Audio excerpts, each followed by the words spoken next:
এটা হচ্ছে vote, election. তো ইলেকশনের মধ্যেই রাষ্ট্রীয় যেহেতু এখানে পলিটিক্স, এখানে ইলেকশনটা কিন্তু সম্পূর্ণ কিন্তু ধর্মের উপর নির্ভর করে না।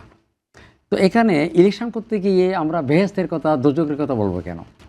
নিশ্চয়ই না। বেহেশত এবং দোজক তো রাষ্ট্রের যন্ত্রের মধ্যে আসে না। এগুলো তো এখানে এই বডিতে কিন্তু আমরা ব্যবহার করা কিন্তু উচিত না। অবশ্যই ইলেকশনের মধ্যে আমরা তাহলে মানুষকে কতটুকু আমরা দুর্বল করছি? কারণ আমরা ধর্ম ভীরু মানুষ, এই জন্যই বেহেশতের কথা বললে মানুষ দোজকের কথা আসবে কেন? এখানে এই যে ইলেকশনের সময়, এটা বোধহয় ঠিক না। আমার আমি একমত। হ্যাঁ, রাষ্ট্রীয় যত ধরনের আমাদের কৌশল আছে এগুলোকে আমরা ব্যবহার করব। আরেকটা জিনিস আমি বলি আপনার দৃষ্টিতে এবং আমাদের ডক্টর মঞ্জুরের দৃষ্টিতে, একটা জিনিস আমি খুব সবিনয়ে বলতে চাই।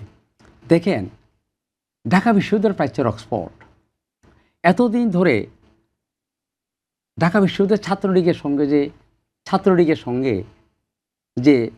যে আমাদের জামায়াতের ছেলেরা নিবিড়ভাবে কাজ করে কিন্তু মিশে গেছিল। কতটুকু কৌশল থাকলে এই ছাত্রলীগের সঙ্গে মিশে গেছে তারা, কিন্তু ছাত্রলীগের সঙ্গে মিশে কিন্তু তারা কাজগুলো করছে ছদ্মবেশে। এটাও তো বোধহয় ঠিক না। কারণ আপনি রাজনীতির মধ্যে ছদ্মবেশ, এটা ধর্মীয়, এগুলো বোধহয় ঠিক না। এগুলো কখনো কিন্তু সুফল বয়ে আনতে পারে না। এই জন্য বলছি আমি এই বিষয়গুলো ধর্মভিত্তিক হয়ে গেছে। এবং আমি সর্বশেষ যেটা বলবো, এতদিন পরে কেন আমাদের ভয়ভীতি থাকবে? ওয়ালটন বিএলডিসি ফ্যান খরচ বাঁচে 65% পর্যন্ত। ওয়ালটন বিএলডিসি ফ্যান ছড়ায় স্বস্তির সবুজ হাওয়া। এত যুগ পার হয়ে আসলাম আমরা, এই ভোটের মধ্যে কেন আমাদের ভয়ভীতি কাজ করবে? নানা দিক থেকে প্রশ্নগুলো উত্থাপিত হবে। আমরা কেন একটা সুষ্ঠু, সুন্দর এবং ভয়হীন, সংকটহীন, সংশয়হীন একটা রাজনীতি আমরা উপহার দিতে পারছি না? জামায়াতে ইসলামও কিন্তু আমাদের দেশের নাগরিক, অবশ্যই তাদেরকে আমি সম্মান দিতে চাই। তারা একটা বিশাল দল, ধর্মভিত্তিক হলেও কিন্তু তাদের মধ্যে আইনের এবং তাদের নীতিবোধ এগুলো থাকা বাঞ্ছনীয়, তারা আছেও। কিন্তু আমার মনে হয় আমরা এটা মানে সাংবিধানিক ত্রয়োদশ সংশোধন নির্বাচনটা আমরা দেখতে চাই কিন্তু সকলের অংশগ্রহণের মাধ্যমে। নানা ধরনের এই যে অপতৎপরতা, কূটকৌশল, নানা ধরনের ছদ্মবেশের আবরণ, অথবা নারী পুরুষকে ব্যবহার করা এবং বেহেশত এবং দোজকের ভয়ভীতি, এগুলো বোধহয় রাষ্ট্রীয় যন্ত্রের নির্বাচনের জন্য ভালো হবে বলে মনে করি না। তো এই জন্য আমি বলবো, এবং সবচেয়ে যেটা আমার প্রশ্ন, দীর্ঘদিন পরে একটা নির্বাচন হচ্ছে, আমরা দীর্ঘদিন পরের মধ্যে এইসব থাকবে না। এবং যারা এই দেশের যারা মাইনরিটি, সংখ্যালঘু যারা আছে, তারা তো এই দেশের মানুষ, তাদেরকে কেন ভয়ভীতি দেওয়া হচ্ছে? আমি একজন সংখ্যালঘুর একজন প্রতিনিধি। আমি তো চাই না, তারা আমাদের অধিকার আছে, মৌলিক অধিকারগুলো আমরা কিন্তু সেভাবে, আমি কে যাব না, আমরা কোথায় ভোট দেবো, সেটা আমাদের অধিকার থাকবে।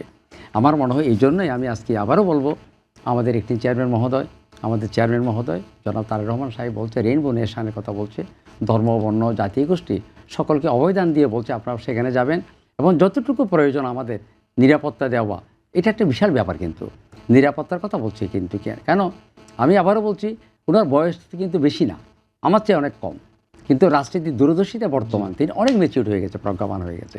এই জন্যই আমরা চাই যে বড় দল, এত বড় দল রাষ্ট্র ক্ষমতায় ছিলেন শহীদ প্রেসিডেন্ট জিয়াউর রহমান, তিনি রাষ্ট্র আপনারা দেখেছেন।